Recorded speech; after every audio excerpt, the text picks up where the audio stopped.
एक बार एक गांव शैतानपुर में एक तांत्रिक औरत रहा करती थी, जो दिखने में काफी डरावनी थी। उसका चेहरा कटा फटा और जला सा था, जिसका नाम रमोला था। वह भूत प्रेतों और टोने टोटके किया करती थी। ओम ह्रीम क्लीम चामुंडे, ओम ह्रीम क्लीम चामुंडे।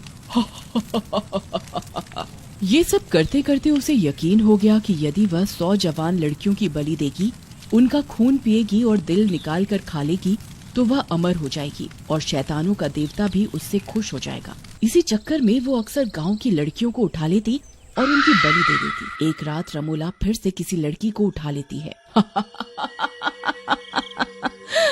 अगर ऐसा ही चला तो मैं जल्दी ही अमर हो जाऊंगी। नहीं नहीं नहीं, मुझे छोड़ दो। तुम गलती कर रही हो। कहीं बलि देने से कोई अमर नहीं होता। मुझे जाने दो। चुप कर तू। मुझे डरे हुए चेहरे देखकर मजा आता है। अमर तो मैं हूँगी ही, लेकिन तू वह देखने के लिए जिंदा नहीं रहेगी। ऐसा कहकर वो तांत्रिक उस लड़की की गर्दन काट देती है और उसका दिल निकाल कर खाने लगती है। बड़ी आई थी मुझे ज्ञान देने। मुझे इस दुनिया में अमर होने से कोई नहीं रोक सकता, चाहे वो फिर भगवान ही क्यों ना हो।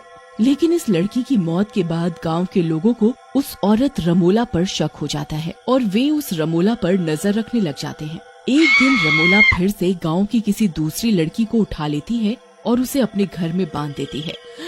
बस कुछ ही और शिकार रह गए हैं 100 होने में। चलो बस रात हो जाए तो इस शिकार को भी चढ़ा दूं शैतान देवता के आगे। मुझे छोड़ दो प्लीज प्लीज।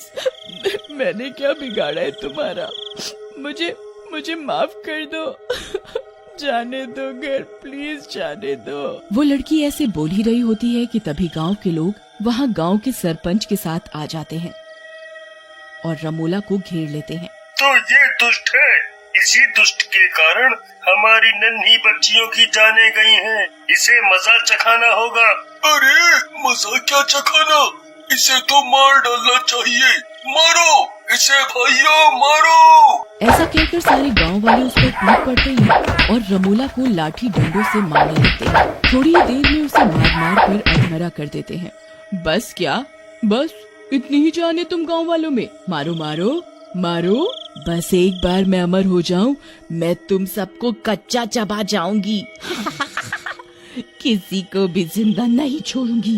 लगता है ये दुष्ट औरत ऐसे नहीं मानेगी। इसे तो मारना ही पड़ेगा। एक काम करो गांव वालों, इसे पकड़कर एक पेड़ से बांध दो और जिंदा जला दो। गांव वाले ऐसा ही करते हैं। वे उस रमोला को पकड़ते हैं और एक पेड़ से बांध देते हैं और आग लगा देते हैं। मैं किसी को जिंदा नहीं छोड़ूंगी। दुष्टों, क्या समझते हो? आग लगा के बच जाओगे? मैं वापस आऊंगी। मैं इतनी जल्दी तुम लोगों का पीछा छोड़ने वाली नहीं।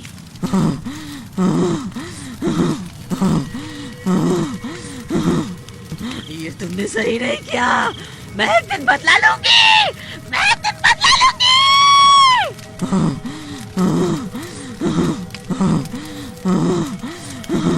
थोड़ी ही देर में रमोला पूरी जल जाती है और उसके बाद गांव वाले वहां से आ जाते हैं। एक रात गांव की एक लड़के की बारात लेकर आ रही होती है। उस बस में कई गांव वाले और सरपंच भी बैठे होते हैं। रास्ते में एक चुड़ैल दिखती है जो कि सफेद साड़ी पहने दिखती है। बस का ड्राइवर एकदम से ब्रेक मारता है। का हो गवा ड्राइवर जी, काहे को ब्रेक मारा? हमरे तो दांत हिला दिए। सामने टकराए हम धड़ाम से। तनिक धीमा चला बाबू। ससुरी मजा किसी का, सजा किसी का है? अरे पुत्तन भाई, कौनो दिखा है तभी रोके हैं। फालतू में हमें का शौक है इतनी रात को बस रोकने का? कौनो औरत थी? रुको देखने दो, आते हैं अभी। जाओ जाओ देखो, इतनी देर से कह रहे थे कि हमें लघु शंका लगी है तो रोके नहीं। अब रात में औरत औरत ढूंढ रही, जाओ जाओ ढूंढो। बस का ड्राइवर बस से उतरकर नीचे जाता है, लेकिन उसे नीचे कोई नहीं दिखता। उधर वह चुड़ैल बस के ऊपर बैठ जाती है। अरे यार, नीचे तो कोई भी नहीं था, लगता है वहम लग गया हमको। वहम का तो पता नहीं, लेकिन लागत है अभी की याद जरूर आ रही है तुमको। ऐसा सुनते ही सारे बस वाले हंसने लगते हैं। तभी वो चुड़ैल बस का शीशा तोड़कर बस के अंदर आ जाती है और ड्राइवर की गर्दन पकड़ लेती है। अरे भागो रे भागो, सब अपनी जान बचाकर भागो, ये तो कोई चुड़ैल है, मार डालेगी ये सबको। ये सुनते ही सब बस के यात्री भागने लगते हैं। उधर चुड़ैल ड्राइवर की गर्दन को उसके शरीर से अलग निकाल कर फेंक देती है। तभी उस चुड़ैल को लाल जोड़े में बस में बैठी दुल्हन दिखाई पड़ती है। जवान लड़की, पहले भी मेरा अमर होने का सपना एक लड़की की वजह से पूरा नहीं हो पाया था, लेकिन मैं अपनी 100 लड़कियों की बलि देने का प्रण तो जरूर पूरा करूंगी।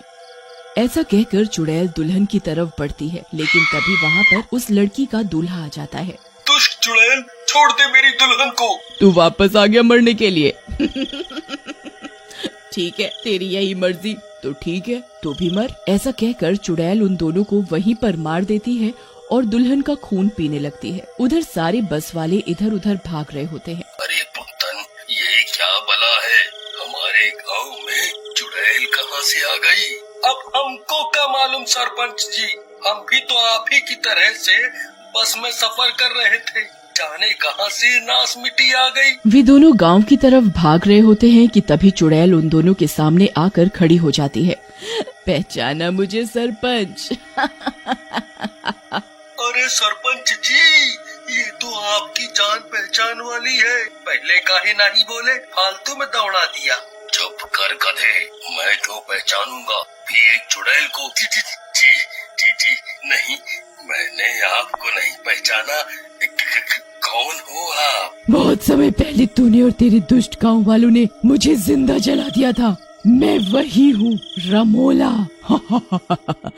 तू और तेरे गांव वाले कोई नहीं बचेगा। मैं अपने 100 शिकार तो जरूर करूंगी। रमोला, हमने कुछ गलत नहीं किया था, तुम्हें तो सिर्फ तुम्हारे गुनाहों की सजा मिली थी, गलती सिर्फ तुम्हारी थी। कोई भी आदमी इस दुनिया में अमर नहीं हो सकता, जो इस दुनिया में आया है उसे मरना ही होगा। चुप कर सरपंच, मैं यहाँ तेरे भाषण सुनने नहीं आई हूँ, तू मरेगा ही। तड़पा तड़पा कर मारूंगी तुझे, जैसे तुम गाँव वालों ने मुझे मारा था। ऐसा कहकर चुड़ैल सरपंच पर हमला कर देती है और सरपंच को जोर से उठाकर फेंक देती है। सरपंच गिर जाता है। अरे मर गया रे, तेरी कमर, ये पुत्तन, बचा यार।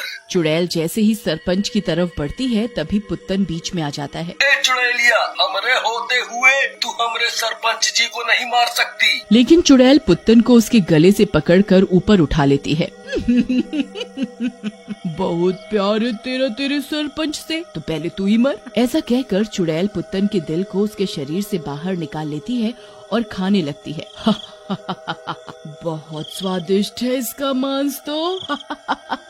इधर गांव वालों को इस बस में हुए हमले का पता चलता है, तो वो भी बस की तलाश में निकल पड़ते हैं। उनके साथ गांव के पुजारी जी भी होते हैं। सबके हाथों में रोशनी के लिए मशालें होती हैं। उधर चुड़ैल पुत्तन को मारने के बाद सरपंच को मारने के लिए बढ़ती है कि तभी सारे गांव वाले चुड़ैल को घेर लेते हैं।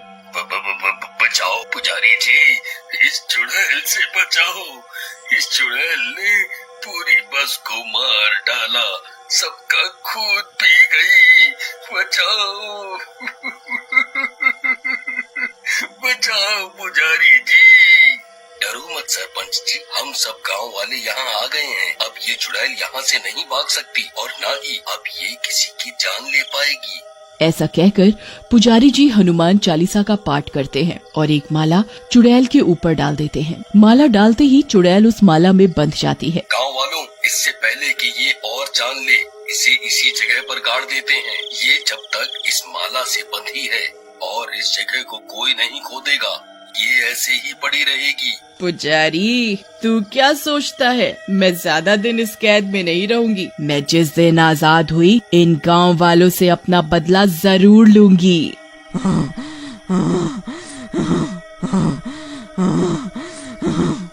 उसके बाद गांव वाले उस चुड़ैल को वहीं गड्ढा खोद कर गाड़ देते हैं। आज भी कोई उस रास्ते से नहीं गुजर